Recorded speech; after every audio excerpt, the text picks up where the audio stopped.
There was no judge, there was no courthouse, there was no professional class of lawyers arguing on behalf of their clients. There was no state apparatus to investigate the crime, gather evidence, and present a case before an impartial authority. And yet, in Viking Age Scandinavia, crimes were solved, killers were identified, disputes were settled. Compensation was paid, order was maintained across vast territories of sea, ice, and forest, among people who had every reason and every means to resolve their conflicts through pure violence. The system they built to do this was one of the most sophisticated legal structures of the medieval world, and it looked nothing like anything you would recognize as a court of law. It was called the Thing, not a metaphor, not a concept, a physical gathering, a place and a time where free men of a community assembled in the open air to speak, accuse, defend, and decide. The Thing was the Viking legal system. It was the Viking parliament, the Viking court, and the Viking public square simultaneously. And it operated on a set of principles that were, in their own way, more demanding of individual participation than almost any legal system that came before or after. To understand why, you have to understand what the Viking world looked like without it. In a society where every free man was armed, where family honor was the primary social currency, and where an insult left unanswered could cascade into generations of blood feud, the alternative to law was not chaos, it was vendetta.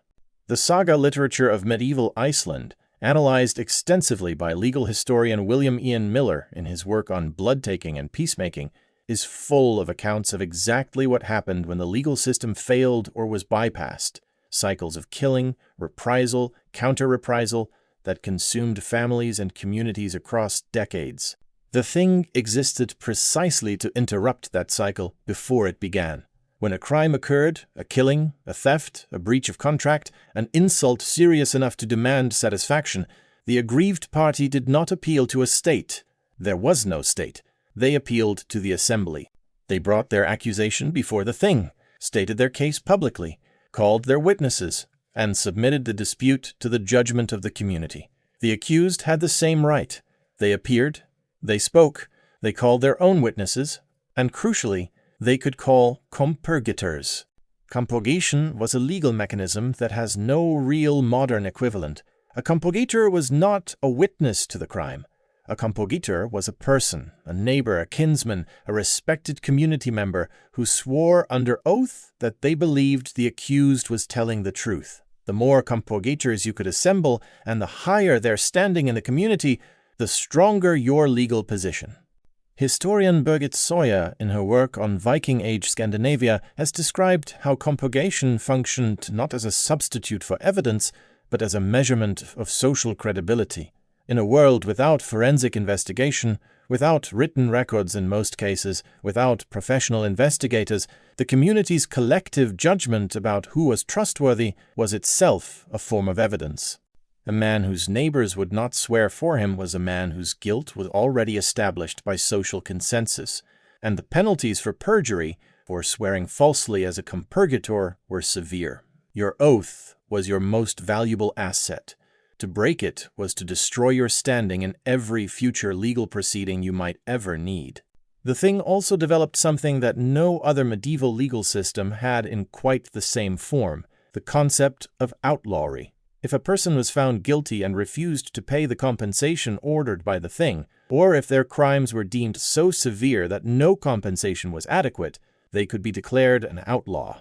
Not imprisoned, not executed by the state, simply expelled from the protection of law itself. An outlaw in Viking society was a person outside the community in the most absolute sense. Anyone could kill them without legal consequence. They could own nothing, claim nothing, and call on no one for help. The community's protection, which in this world was the only meaningful protection that existed, was withdrawn completely. Legal historian Peter Foote, in his analysis of the Gragas, the law code of medieval Iceland, has described outlawry as one of the most psychologically sophisticated punishments ever devised. It did not require the state to act. It required the community to stop acting. The outlaw was not killed by the law. They were abandoned by it, in a landscape where abandonment was a death sentence of its own. And here is the part that most people miss about the Viking legal system. It worked. Not perfectly, not always. The sagas are full of cases where the thing failed, where powerful families corrupted the process, where outlaws survived through cunning or alliance. But as a mechanism for converting potential violence into structured social negotiation, the thing was remarkably effective across centuries and across the dispersed, kinship-based societies of Scandinavia and Iceland.